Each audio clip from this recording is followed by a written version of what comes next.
Hi dear students, in this video we are going to discuss about the expression for mutual inductance of two long coaxial solenoids. Expression for mutual inductance of two long coaxial solenoids. So let's go for that. Here first, before going to start the concept, you have some idea about the solenoid. Solenoid means have a current carrying wire that should be turned into number of turns. That should be called a solenoid. Now here it is a solenoid. A conductor has so many turns. If a straight wire should be turned into number of turns, that should be called as a solenoid. ఏదైనా మనకు తిన్నగా ఉన్నటువంటి వైర్ని number of టర్న్స్గా ఇలా చేస్తే దాన్ని ఏమంటామంటే solenoid అంటాం. So రెండు సాలినాయిడ్స్ అనేవి ఒకే యాక్సియల్ కోయాక్సియల్. సో ఇదొక solenoid and this is the another solenoid. Clear? So for example I'm this is S1 and this is now S2. So వాటిని ఎలా అరేంజ్ చేస్తున్నామంటే ఇలా అరేంజ్ చేస్తున్నాం. So this is the S1. It is what? S1. And above that we have another coil, another solenoid. There should be this S2. Now they have one common axis. That's why they can be called as the coaxial solenoids.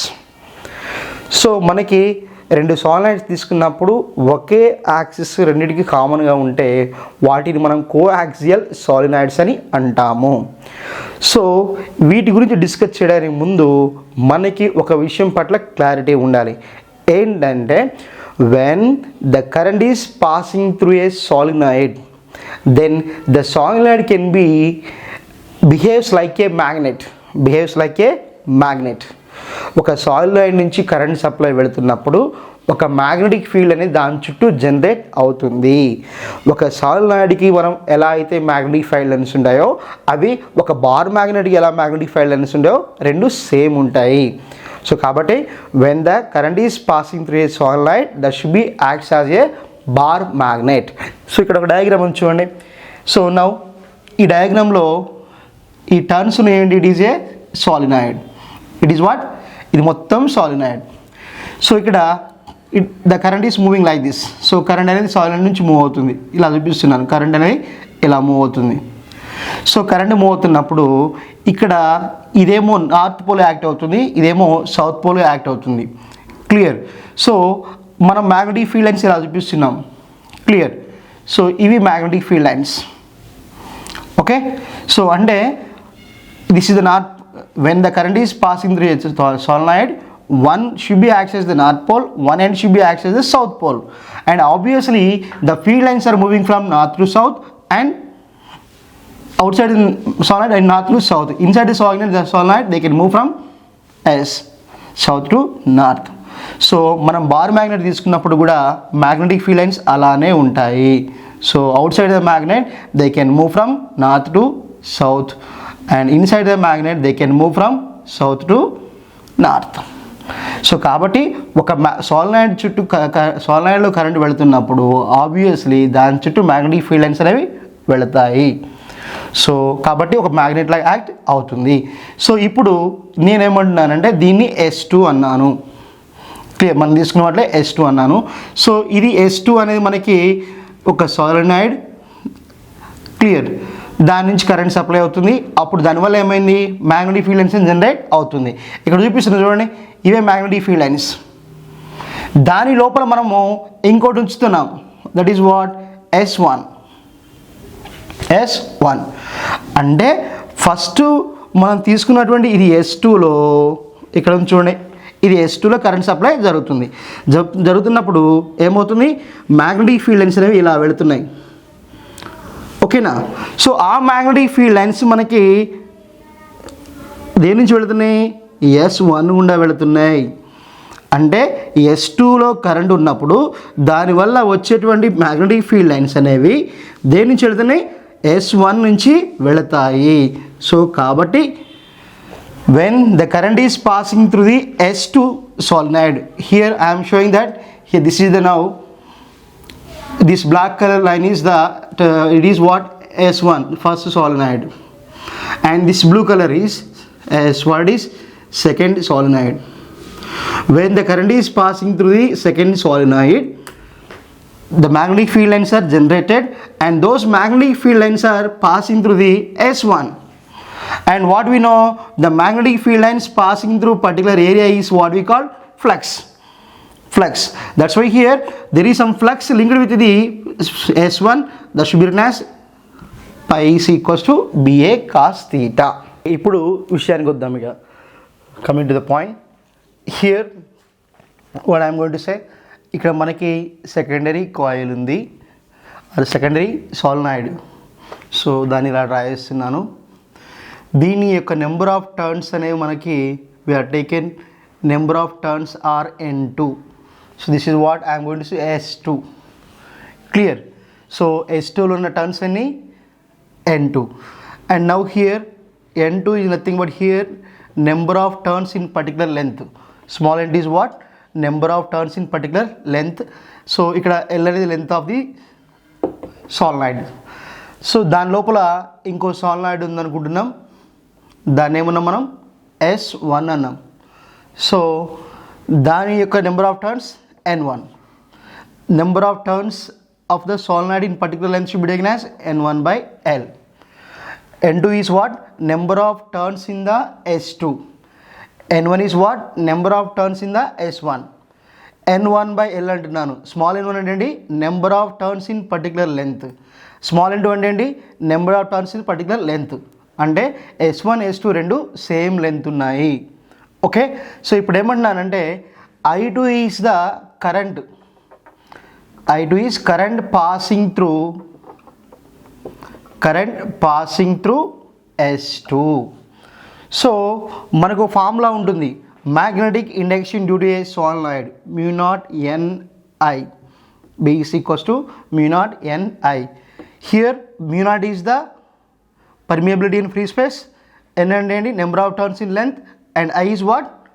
Amount of current. So ఇప్పుడు ఎప్పుడైతే S2లో current supply అవుతుందో, S2లో ఉన్నటువంటి current మనం ఏమనుకున్నాం I2 అనుకున్నాం. అప్పుడు దానివల్ల వచ్చేటువంటి మ్యాగ్నెటిక్ ఇండక్షన్ ఎంత?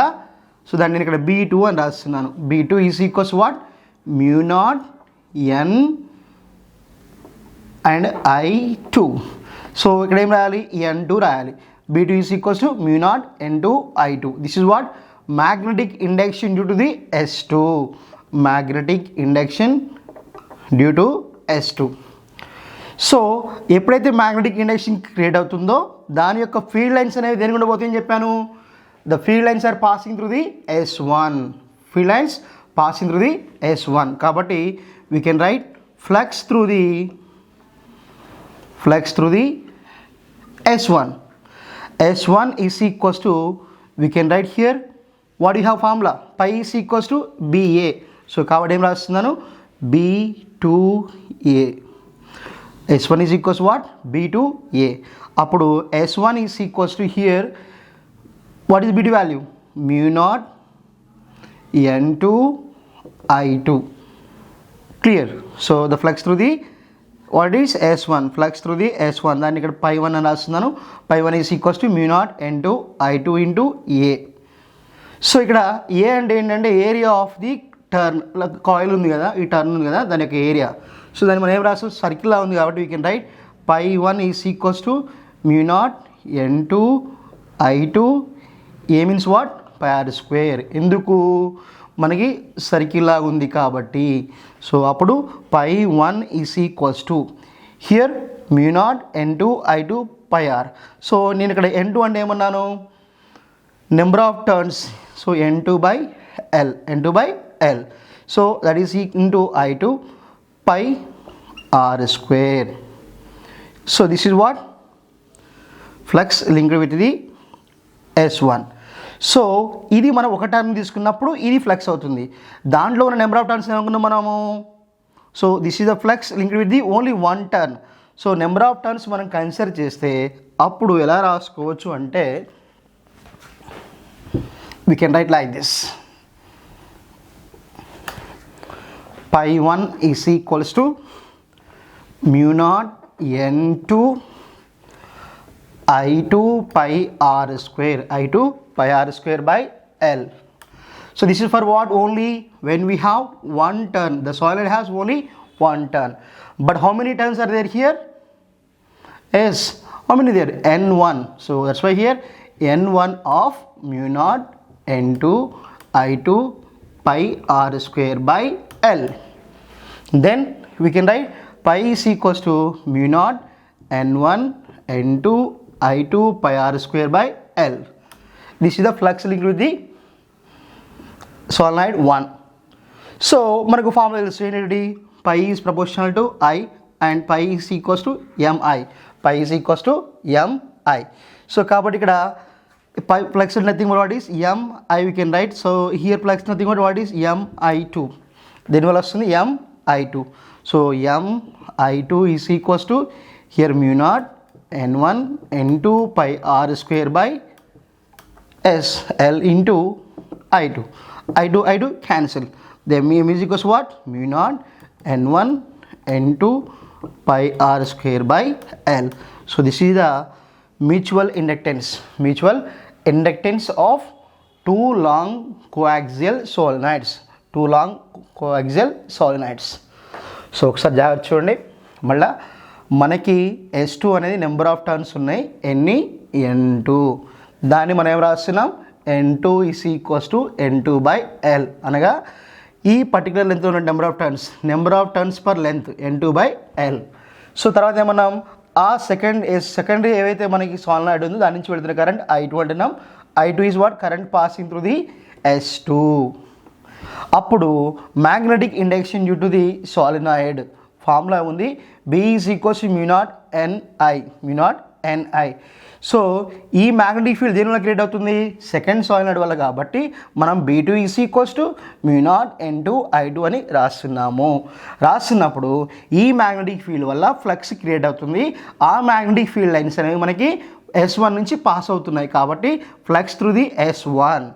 సో ఇక్కడ S1 is equals to B2 into A రాస్తున్నాను. ఒకవేళ మనం తీసుకుంది ఓన్లీ వన్ టర్న్ అయితే ఏమవుతుందంటే ఫార్ములా B2A. సో మనం రాస్తాం యాక్చువల్గా phi is equals to what? BA cos theta అని రాస్తాను. ఇక్కడ మనం కాస్ థీటా మెన్షన్ చేయట్లంటే దాని అర్థం ఏంటి? Angle is 0. సో ఆ కాయిల్ యొక్క ఏరియా మ్యాగ్నెటిక్ ఇండక్షన్ రెండు సేమ్ డైరెక్షన్లో ఉంటాయి కాబట్టి మనము యాంగిల్ని 0గా కన్సిడర్ చేస్తున్నాం. Cos is 1. సో ఇక్కడ B2 వాల్యూ సబ్స్టిట్యూట్ చేసాం. అప్పుడు pi1 is equals to mu naught N2 I2 pi r square. ఇక్కడ ఎందుకు రాసుకున్నాం ఏంటంటే A is equals to what? We can right pi r square. So కాబట్టి ఇక్కడ pi1 is equals to mu naught N2 by L I2 pi r square. So ఇక్కడ మన number of turns అనేది మనకి S1లో N1 ఉన్నాయి కాబట్టి అప్పుడేం రాస్తాం? ఇంటూ N1 రాస్తున్నాము. ఇది ఫ్లక్స్. సో ఈ ఫ్లక్స్ దేనివల్ల జనరేట్ అవుతుంది? సెకండరీ కాయిల్ వల్ల జనరేట్ అవుతుంది. సో కాబట్టి మనం ఏం రాస్తాం? pi1 is equals to mi2 అని రాస్తాము. అప్పుడు I2 cancel. Then m is equals to mu naught N1 N2 pi r square by L. So this is the expression for what? Expression for mutual inductance of two long coaxial solenoids. So దీన్ని మనము ఇంకో విధంగా కూడా prove చేయొచ్చు. ఎలా అంటే చూడండి, same ఇప్పుడు ఏవైతే చేసామో దానికి అపోజిట్ తీసుకోవాలి. ఈ ఈక్వేషన్ గుర్తుపెట్టుకోండి మనకి దీన్ని. సో దీని ఈక్వేషన్ నెంబర్ 1 అంటున్నాను. ఫస్ట్ ఏమనుకున్నాం? S2లో కరెంట్ సప్లై అవుతుంది అనుకున్నాం. ఒకవేళ మనం S1లో కరెంట్ సప్లై అవుతుంది అనుకుంటే, S1లో కరెంట్ సప్లై అవుతుంది అనుకున్నట్టయితే అప్పుడు మనకి ఇదేమవుతుందంటే I1 is the current passing through the S1. అర్థమవుతుందా? ఇంత ముందానికి అపోజిట్ తీసుకుంటున్నాము అండ్ సో ఇప్పుడు S1లో కరెంట్ సప్లై అవుతుంది, దానివల్ల మ్యాగ్నెటిక్ ఫీల్డ్ క్రియేట్ అవుతుంది. ఆ మ్యాగ్నెటిక్ ఫీల్డ్లో ఫీల్డ్ లైన్స్ అనేవి S2 నుంచి వెళతాయి. So I1 current passing through S1. ఓకేనా? సో అప్పుడు దేంట్లో మ్యాగ్నెటిక్ ఫీల్డ్ ఇంక్రీస్ అవుతుంది? S2 అవుతుంది. సో కాబట్టి ఏం రాస్తున్నామంటే magnetic field developed due to the first solenoid is B1 is equals to mu naught N1.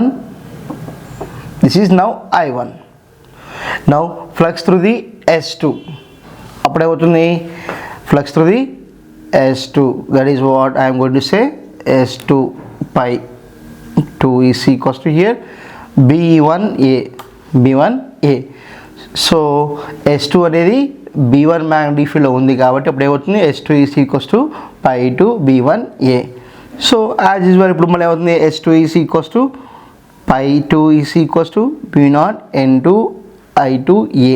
So ఇక్కడ ఆల్రెడీ N1 వస్తుంది, దాంట్లో ఉన్నటువంటి టర్న్స్ N2 కాబట్టి అప్పుడు ఏమవుతుంది S pi 1 is equals to B0 N1 I1 pi r square. Same area కాబట్టి ఇట్లా రాస్తున్నాం, ఓకేనా.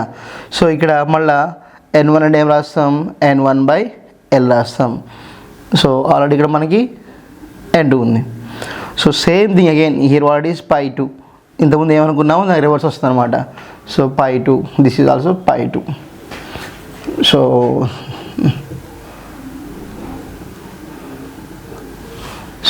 again what we get pi 2 is equals to mu0 n1 n2 I1 pi r square by L.